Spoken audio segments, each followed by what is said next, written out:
विभाजित होगा। तो इसके भी 2 से अधिक अपवर्तक हुए ना।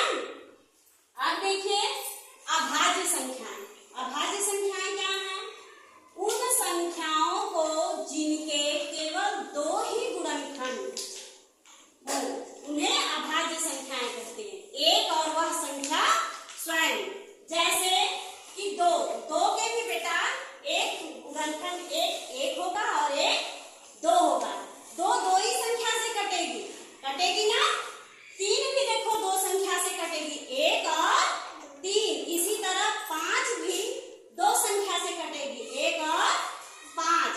इसी तरह 7 हो गया, 7 भी 2 संख्या से कटेगी, 7 भी 2 संख्या से कटेगी ना, 1 और 7। और किसी संख्या से काटोगे तो कटेगी नहीं। इसी तरह 11 भी 2 संख्या से कटेगी, 1 से और 11 से।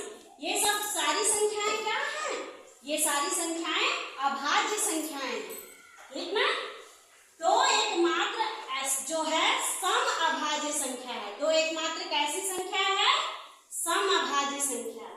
और सबसे छोटी अभाज्य संख्या भी क्या होती है? 2 होती है। यदि कोई पूछे कि सबसे छोटी अभाज्य संख्या क्या होगी, तो 2 होगी, ठीक। अब